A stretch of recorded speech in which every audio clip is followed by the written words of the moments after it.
anti-française dénonçant l'islamophobie et autres, mais vous avez aussi certains de ces Tchétchènes islamistes qui se sont allés dans les rangs ukrainiens. Donc, ce qui crée évidemment davantage de confusion. Kadyrov a considéré que la lutte contre l'Ukraine, c'était un djihad, par exemple. Et les Tchétchènes ont été en Syrie, dans le djihad en Syrie, parmi les groupes les plus radicaux, les plus extrêmes, qui étaient spécialement utilisés pour commettre les attentats suicides, les attaques contre les postes syriens, par exemple. Une toute dernière question sur cette... d'antisémitisme en France. Tout cela est lié dans la représentation djihadiste du monde, où il est considéré comme licite de tuer des apostats, des juifs, mais aussi des mécréants en général. Ces propos ont été tenus par le politologue et spécialiste de l'islamisme, Gilles Kepel, qui analyse depuis plusieurs années les phénomènes de radicalisation et de terrorisme en France et en Europe. Selon lui, la montée de certains actes antisémites s'inscrit en partie dans une vision idéologique portée par des groupes se réclamant du djihadisme. Dans cette représentation du monde, explique-t-il, la société est divisée entre croyants et ennemis de la foi, ce qui peut conduire à légitimer la violence contre différentes catégories de personnes. Gilles Kepel souligne que cette idéologie radicale désigne plusieurs cibles. Les juifs, souvent placés au centre de théories complotistes, mais aussi les apostats, c'est-à-dire ceux considérés comme ayant quitté la religion, ainsi que l'ensemble des personnes qualifiées de mécréants. Le chercheur rappelle que cette vision ne représente pas l'ensemble des musulmans, mais qu'elle est portée par des mouvements extrémistes qui cherchent à justifier la violence au nom d'une interprétation radicale de la religion. Il y a cette spécificité qui entre en résonance avec ce qui se passe au Proche-Orient, cette volonté de s'en prendre aux Juifs, que ce soit par la voie du terrorisme ou par ces actes antisémites, comme on a pu voir ces étoiles de David taguées sur des immeubles. Oui, les Juifs sont des cibles. En l'occurrence, ils l'ont déjà été. Vous vous souvenez que lors de l'affaire Mera, qui est un peu le début de l'arrivée en France du djihadisme de troisième génération, qui va ensuite donner Daesh, l'assassin avait d'abord ciblé des apostats, entre guillemets, c'est-à-dire des musulmans qui portaient l'uniforme français et qui, selon lui et selon les idéologues de Daesh, avaient trahi l'islam et méritaient d'être mis à mort. Imad Ben Ziaten en étant fils de Latifa le symbole, et sa mère est bien connue aujourd'hui, bien sûr. Et ensuite, le deuxième acte, c'était l'assassinat d'un professeur et d'enfants juifs à l'école Ozar HaTorah de Toulouse.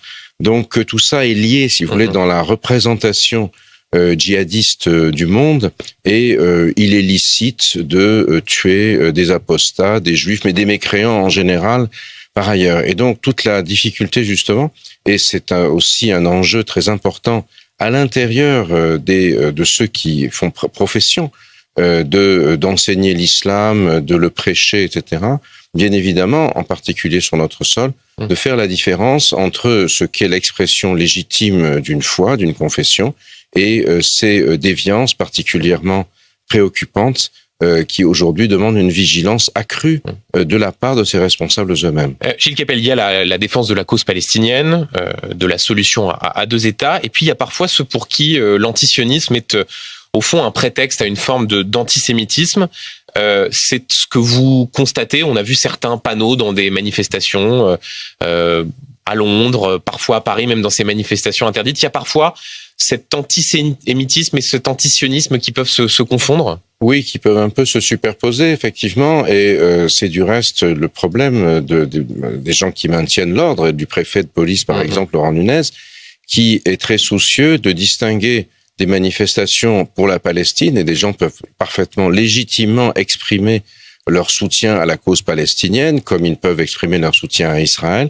Et d'autre part, à partir du moment où le mouvement Hamas apparaît aujourd'hui comme, de manière très flagrante, comme un groupe terroriste, avec les assassinats qui ont été organisés et commandités par lui le 7 octobre. Qui a pour objectif, il faut le dire, la destruction de l'État d'Israël, qui ne le reconnaît pas, le fait de la destruction du peuple juif, c'est inscrit dans la charte du Hamas. Voilà, à partir du moment où vous avez un soutien à ça, c'est interdit parce que ça se traduit ici par des violences inacceptables entre Français ou résidents sur le sol français du fait de leur appartenance communautaire ou leur appartenance communautaire supposée. Vous diriez qu'il y a, je reprends cette expression de djihadisme d'atmosphère, vous diriez qu'en France, il y a un antisémitisme d'atmosphère, parfois avec certains qui semblent trouver des circonstances atténuantes à ceux qui veulent s'en prendre aux Français de confession juive. Est-ce que ça, c'est l'antisémitisme d'atmosphère, c'est une expression que vous pourriez reprendre? Alors, déjà, djihadisme d'atmosphère, ça me pose suffisamment de problèmes puisque c'est repris un peu partout, chacun à sa sauce, bien sûr.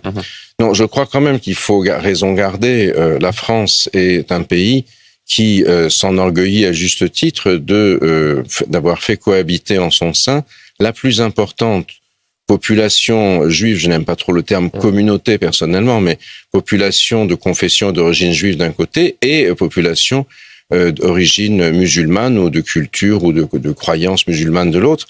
Et c'est quelque chose que nous devons maintenir à tout prix. C'est ce qui fait la diversité, la richesse de notre pays. Et dans les deux cas, des gens qui sont souvent venus de pays où ils vivaient d'une manière misérables, pauvres, et qui ont fait des réussites exceptionnelles dans la société française, ce dont on peut se féliciter à la fois pour eux et pour l'ensemble de la société française. Vous évoquiez il y a quelques instants ces images épouvantables de cet assaut sur un aéroport au Daghestan en Russie, de manifestants qui voulaient s'en prendre à des juifs. La Maison-Blanche a parlé de pogrom.